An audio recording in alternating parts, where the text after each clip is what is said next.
What's up, everyone? This is episode one of the Sports World Podcast. I'm Nick. I'm Jet. I'm Mike. I'm Dylan. And I'm Adrian. Today we are talking about our slept-on wide receivers, our top 5 coach QB duos, and our top 5 rookies from last season. I'll start us off with the slept-on wide receivers. The first person that came to my mind was Devontae Parker. This is someone that went against Stephon Gilmore twice, Tre'Davious White twice, Marlon Humphrey, Byron Jones, Joe Hayden, Casey Hayward. So he went against the top corners in the league and still had great numbers. 72 receptions, 1,200 yards, and 9 touchdowns. And the only time we've heard this guy's name is when Michael Thomas was involved.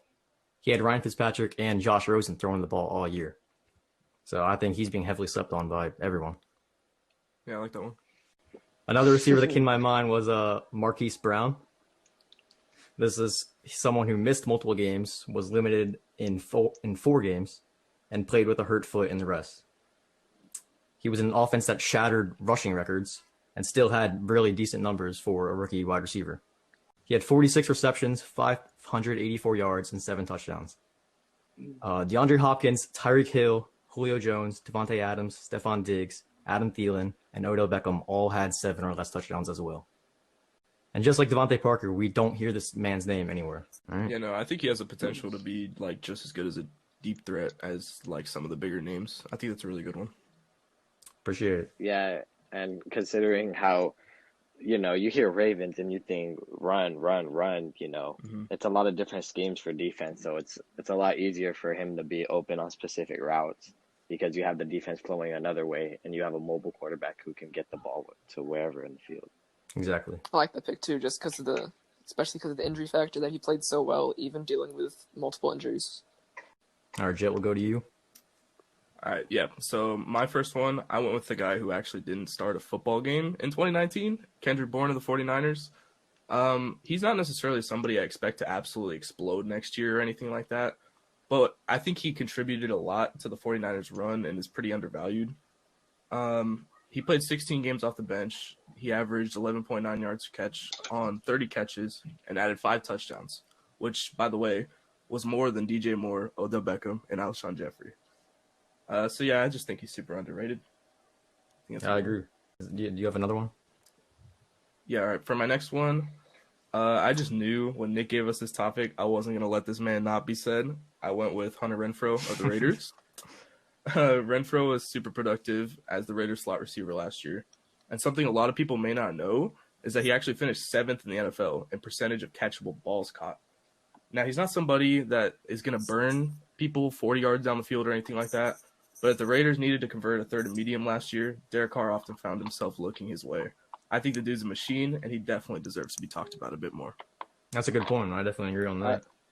I agree too. I remember watching him in his days in Clemson, and I thought like, dang. I remember watching him in the championship game, and I'm like, he's gonna be good. I'm gonna remember his name. Yeah, that game-winning touchdown. And I just think it's for him. It's just a matter of his time to come. His time to be put in the right spot for the Raiders playbook. Yeah, for sure. Mike, who'd you pick? All right, so my receiver is Tyler Lockett. He's mainly slept on for me because everybody's talking about DK Metcalf. And out of 110 targets, Lockett caught, almost 75% of them. Also added on 8 touchdowns and over 1,000 yards. Went from a return specialist to a 1,000-yard receiver in 3-4 years? Yeah, and you also have to factor in how much the Seahawks kind of rely on that run game. Like, Russ doesn't even pass that much, and Lockett is still able to get his in that offense. All right, Dylan, we'll go to you. All right, so my top 2 underrated receivers. My first one was Tyler Boyd. He was number 1 receiver for the entire year last year while AJ Green was out with his foot injury. And he put up 90 catches, over 1,000 yards, 5 touchdowns. He had a pretty solid year. People think of him as like between the 10 and 15 range, maybe, or 10 and 20 of receivers in the NFL. I think he's more towards that top tier of that range just because of how productive he's been, even as a number 2 receiver for the first half of 2018. My second receiver was Preston Williams. He is projected to be the second option behind Devontae Parker.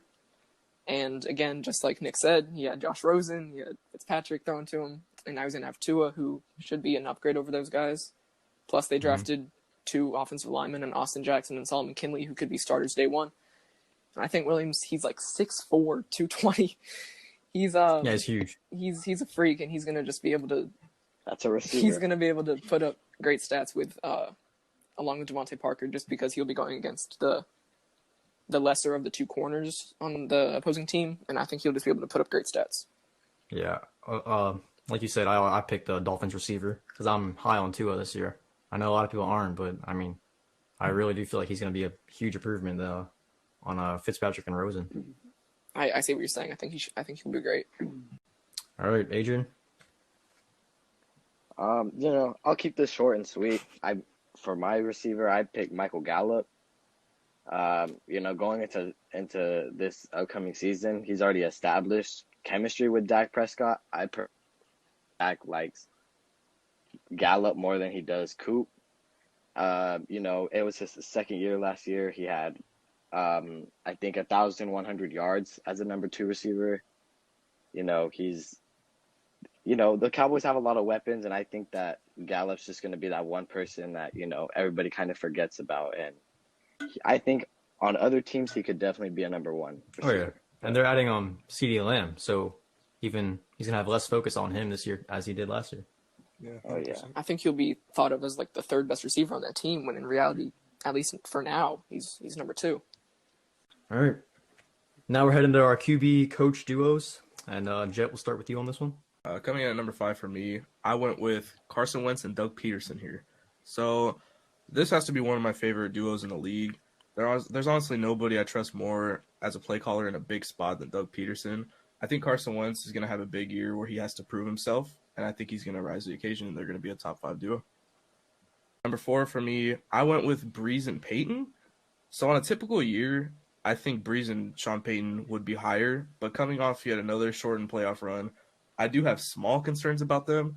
Definitely still an incredible duo, though. Don't get me wrong. Just not top 3 like previous years. At number 3, I went with Jimmy Garoppolo and Kyle Shanahan. Shanahan is one of those bright young coaches we have in the league, and I think him and Jimmy G proved a lot last year. And I just think they're going to have another great year. Number 2 for me, I went with Lamar and John Harbaugh. This may be a bit high for some people, but for me, I look at the journey these two have had since Lamar's rookie year. Both Lamar and Harbaugh have grown a lot since then, and this is the year to me where they're set up to have even more success, which is why I have them at the 2 spot. Big trust. That's your boys. Yes, sir. Number 1, I think this is pretty clear. It's got to be Mahomes and Reed. I mean, they just won the Super Bowl together. Andy Reid's an insane play caller. Patty Mahomes has the best arm in football. It's just pretty clear number 1 for me. All right, Dylan, we'll go to you. All right, so my number 5, they haven't played together, but it's Brady and Arians. I just feel like Brady, he has a better supporting cast. He went from Edelman and Sanu to Evans, Godwin, and Howard and Gronkowski. So it's a big upgrade with weapons.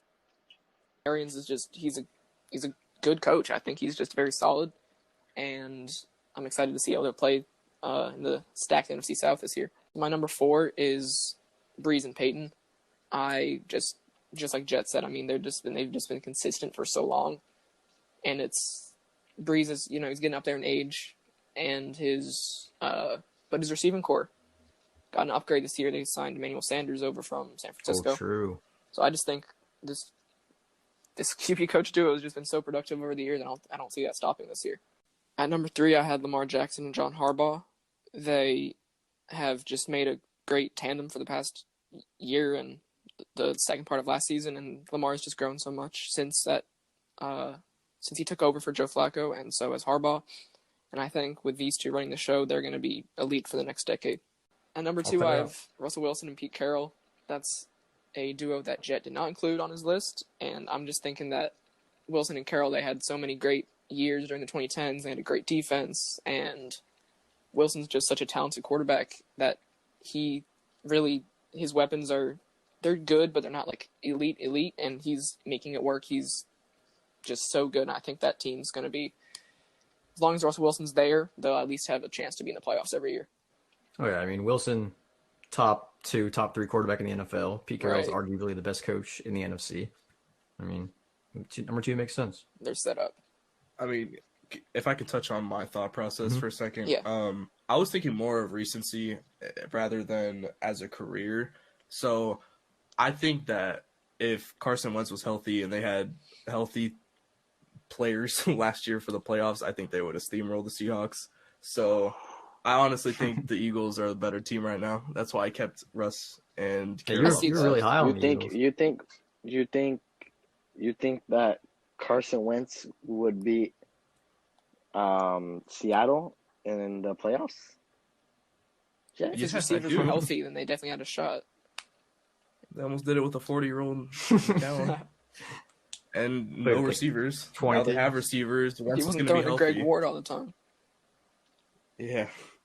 It's going to be a whole lot different in Philly next year. I'll tell you All right, that right Dylan, who you got number 1? Number one, it's Mahomes and Reed. I mean, best quarterback, best play caller. It's just they're so good, and I think they'll just continue to be good for the next however long Mahomes and Reed are there. All right, I'll do mine now. Number 5, I had Mike Tomlin and Big Ben. You know, this is a team that they haven't gone below 8-8 since 2003, and Mike Tomlin was coach 2007, obviously, so he has not had a losing season his whole coaching career. Number 4, I had Pete Carroll and Russell Wilson. Number 3, Peyton and Breeze, and then at number 2, I had Harbaugh and Jackson.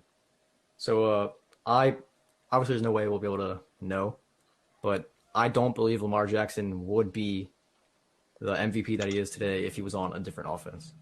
I think Harbaugh does a perfect job at utilizing him in the run game, and obviously, the read option with Ingram, Edwards, those guys. So yeah, that was my number 2. Number 1, I obviously had Reed and Mahomes. Like you said, Dylan, best quarterback, best play caller. Obvious choice for number 1. All right, Mike, we'll go to you. At number 5, I have Bill O'Brien Ooh. and Deshaun Watson. Hmm. A lot of people don't like Bill O'Brien, but I can't deny Watson's talent. Respect that. And then at number 4, I have Peyton and Breeze. At number 3, I have Harbaugh and Jackson. At number 2, I have Carroll and Wilson. And at number 1, I have Reed and Holmes. Yeah, I mean, so far as all 4 of us have Reed and Mahomes at number 1. All right. Yeah, I don't think there's really a There's wrong not- way. There's not. There's not really too much of a argument for Yeah. that. Yeah, because there's so many different ways you could look at this topic. Like, there's no wrong It's way. like to current make this success top for 5 you, list. looking at the Eagles, or kind of Right, overall exactly, career success with me and Wilson. All right, Adrian. All right. Well, at number 5, as much as this kind of grew onto me, and it was Carson Wentz and Doug Peterson, because I feel like many people forgot in Wentz's second year he was at an MVP level, and last year Carson Wentz and Doug Peterson, many people counted them out early in the season, but they created some late season magic and ended up winning the division. Despite the injuries, I think Carson is one of the more better signal callers in the NFL, and then mix that with Peterson. It could be scary sure. sometimes. Then number 4, I have Jimmy G and Kyle Shanahan. I feel like Jimmy is way better than anybody really wants to admit. They were second in the NFL last year in points per game, and they also lost both tackles and 2 receivers, and they just inserted Emmanuel Sanders in the middle of the season, and they kept it rolling. It's a very good team. I think A And lot of them leading the way. a lot of people focus on Good. that run game, and it just distracts them from how good Jimmy G really is. Yeah, I agree. I think that also Yeah. distracts you from how good Shanahan is as just an offensive mind, just because Oh, yeah. he led the number 1 scoring offense in Atlanta, and he led one of the top few offenses in San Francisco this past year. And then number 3, I have Pete Carroll and Russell Wilson. They've had 8 seasons together, and they've had a winning record every year. And this division, throughout the years, it's had its up and downs, but it's always been competitive. I think. NFC West has always been competitive. And I think Pete and Russell are going to go down as a top 10 combo ever, Yeah, I can see in that. my I opinion. can see that. Number 2, I put Drew Brees and Sean Payton. You know, as long as Drew stays healthy, the Saints can run their offense, you know, with Kamara, Michael Thomas. You know, I know they won a Super Bowl over who knows how long, a decade, but as long as they're together, I feel like the Saints are always going to be a threat. You know, considering how there's been years without their good defense. They've always been good. And then at number 1, I have Andy Reid, Pat Mahomes. Not really hard. You have Yeah, we all had that. an Gotta A be. plus coach and an A plus player. They've already won a Super Bowl and an MVP together. It's only been 2 years. You know. All right, so we're heading to do our top 5 rookies from last season. And Adrian, we're going to start with you on this one. At number 5, I have Max Crosby. You know, good underrated player. I think he had 10 plus sacks, right? 10 sacks, yep. Underrated. He's a big piece for the Raider defense. So I see a huge upside with him. Number 4, I have Kyler Murray. He was just kind of, you know, him and Cliffsbury, you know, it's a young duo, and I think he still has a lot of improvement to do. But, you know, considering he just got one of the best receivers in football, I expect him to take a big step as well. Number 3, I have Terry McLaurin. You know, Interesting. you have Case Keenum and Dwayne Haskins throwing you the ball, and I say he's a top 3 receiver in the NFC East. At number 2, I have Josh Jacobs. To me, he was robbed of Offensive Rookie of the Year. 100%. I think we all think that. You know, that man, I think without him, the Raiders don't win past 5 games. And then at number 1, I have Nick Bosa, an immediate threat, you know, since the day one. You know, I think he's going to be he's going to be a top 3 defensive player In the league?